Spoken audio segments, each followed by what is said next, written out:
everyone. This is Margaret Manning with 60 and Me. This is the place where women over 60 come to be inspired. My guest today is Pearl-Ann Friedman.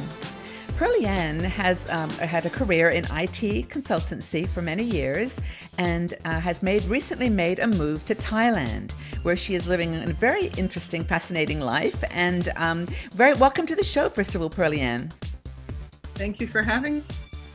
Well, thank you. Well, I'm excited to talk with you because in making that move to Thailand that I was just describing, you've experienced something probably high energy intensity that we all deal with, and that is uncertainty and, just how we deal with that in our lives.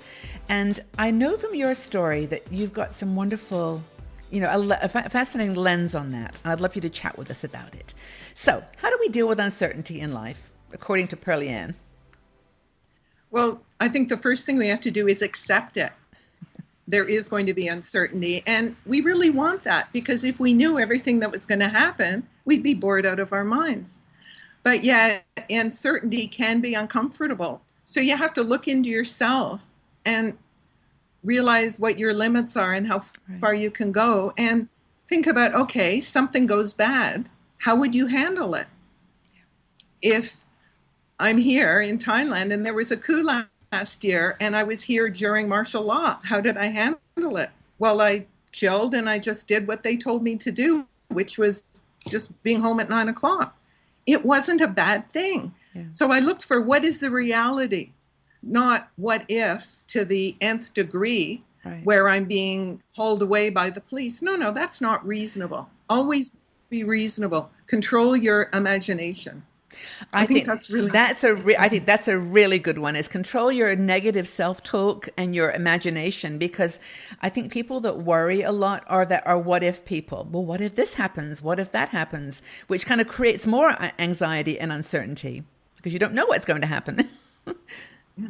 And we don't want to know because, as I said, it'd be too boring, but we do have to be prepared. Yes. Share with me what you do when you're feeling uncertain. What techniques do you use to deal with stress and uncertainty? Well, I try not to worry too much, and I don't do what if, because what if it's a never-ending game of your imagination driving you crazy. And often reality isn't crazy. It's really simple. It's really basic. Yeah. So I try and go with the flow as much as possible. Now, you actually practice yoga. Sorry, go ahead. I also practice mindfulness, being in the here and now. Right. So if things are getting a little crazy, I focus on the moment. I really try and not think, what if this happens? What if that happens? Or do I have enough money with me? Or do I have my car? Or do I have gas? Right. I just don't think about that. I just think about the moment. And then I can relax in the moment. Yoga helps me relax in the moment. Yeah, and running helps me relax. Mm-hmm. Actually, I was going to ask you about exercise, because I know for me that has been a really big help, that whenever I'm feeling stressed or uncertain, that, just working out and getting your body engaged, getting back into your body is really helpful. Tell me about your running, because you're a runner. I mean, you run marathons length race runs, don't you? Tons of them. I started running in my late 30s to manage stress. Being in high tech, it's beyond stressful. Stress is like, I would like a little stress in high tech, not a mega amount. Everything goes wrong. Everything that you think might go wrong does go wrong. So you have to live with that. And you can't live with that with your heart palpitating and shortness of breath. You have to accept that that's the way it's going to be. Yeah. And after work, even if I got off work at 8, 9 o'clock, I go for a run. And going for a run allowed me to empty my mind. I let the problems come and go, they're gone, and then I can relax into how does my body feel, and the movements and breathing and just focusing on the moment. Yeah. And that brought me to yoga, where I can also do yoga and focus on the moment. And I started doing yoga really to help me stretch so I could continue running, and I realized that both of them gave me the grounding to be able to control my emotions. So if I feel my heart rate going up, I start the Ujjayi breathing. Yes. Just deep breaths in and out my nose in meetings where all hell is breaking loose. And I'm just doing Ujjayi breathing, observing what's going on. staying calm. And then once you stay calm, you can think better. You can focus on a solution as opposed to, oh my, this is bad. No, what are we going to do about it? What are we capable of doing? Yeah. I think that's really interesting. I mean, you're in Thailand. I mean, you're in a beautiful place. I mean, a paradise, and people might think, oh, it's easy for you to relax, when you've got all this beautiful environment and you've got beaches and places to go and, drink tea on the beach.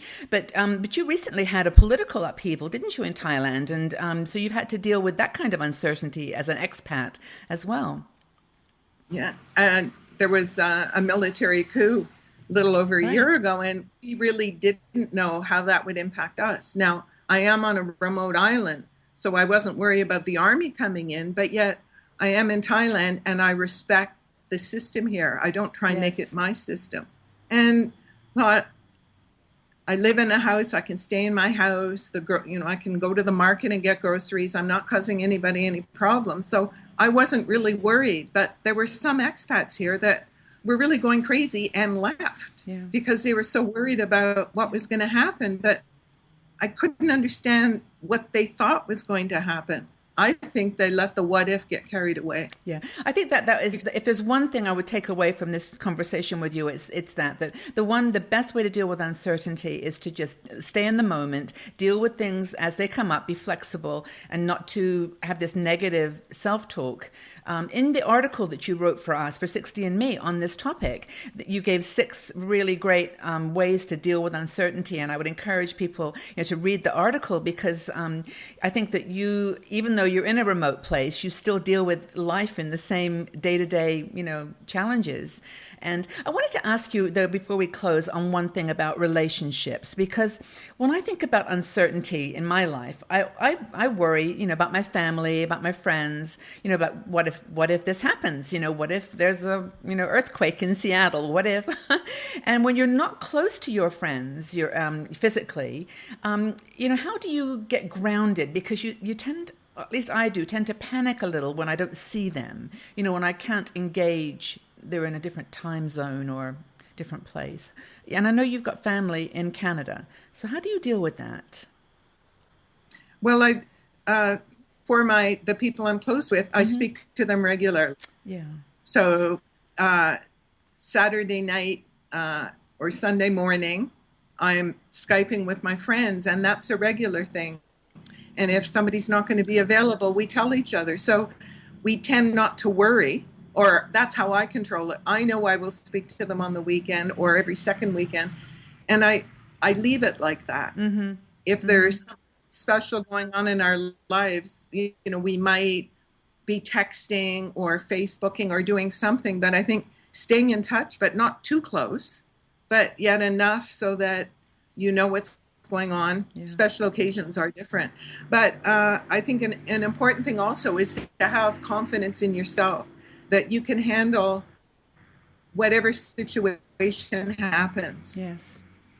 So know your strengths, know your weaknesses, know what contingency plans you need to have so that what if isn't there. Yes. If that happens, you know what you're going to do. Yeah. So it's settled. And that's something else. Yeah.